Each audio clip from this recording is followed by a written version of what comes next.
If you're thinking about buying property in Tenerife, here are 10 tips that you really need to know about before you actually go ahead and buy. Number one, not all properties that you see on the internet are actually going to be for sale. There are some agents that are a bit unscrupulous that are leaving properties on their website at old prices, maybe 5 or 10,000 euros less than really they ought to be, and they're actually sold as well. The idea is that they're going to be standing out with these properties and then they're hoping that you're going to go to them. They'll tell you it's sold and then they'll move you on to something else. That's their plan. Number two is do your research. You might have been here on holiday, you've had a great 2 weeks holiday, 3 weeks, whatever it is. You've had a great time down the beach, be a great to have a place in Las Americas, Los Cristianos, whatever.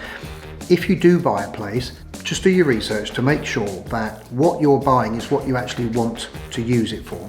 So if you're going to be doing some rental in the property, ideally Central Las Americas, Central Los Cristianos or some of the other holiday resorts would be ideal for you. If you want to come over and have a bit of peace and quiet, you might not want it in Central Las Americas, so just have a think about that.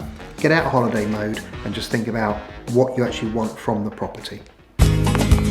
Number three is make sure that you're aware of the buying process. I've done a free ebook on the buying process. There's lots of information on the website, tenerifepropertygroup.com. There's videos on there about how to buy property. So just make sure you know the process for buying a property. Tip number four is understand the purchase costs. It's going to cost you extra. You'll see something for 200,000 euros. It doesn't mean that you'll spend 200,000 euros. You need to pay lawyers' fees, taxes, payment to the government, payment to a notary, land registry. So just make sure you understand what the costs are going to be before you actually go ahead. Tip number five, I always say use an agent with an office. Now, it doesn't necessarily mean that an agent without an office is a bad agent, but it does mean that an agent with an office gives you somewhere to go back to if you've got anything to complain about, or if you're a bit upset about anything, a bit concerned about anything, you've got an office to go back to.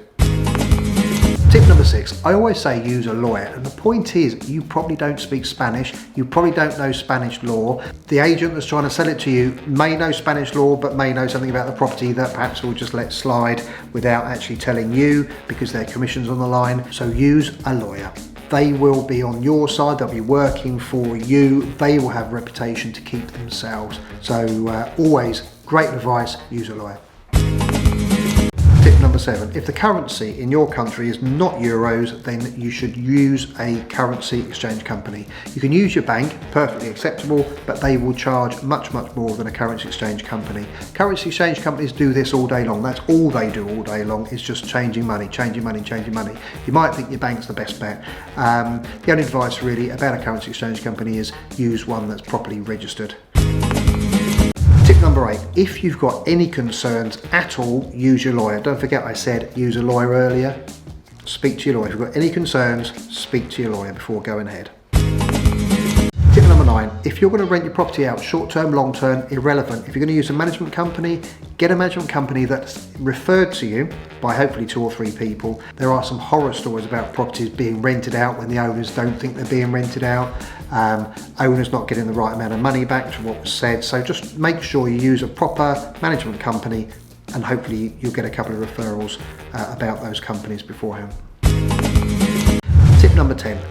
Check the running costs and the taxes that you're going to have to pay throughout the year for the running of their property, just to make sure that you're happy with the total overall costs. Be nothing worse than thinking it's €1,000 a year and it ends up being 3,000. Most agents won't really worry about giving you a breakdown of a list of itemised billing, maybe even get a list of bills from the current owner, people that are selling it, and then get them to give you a list of what they pay annually for their property.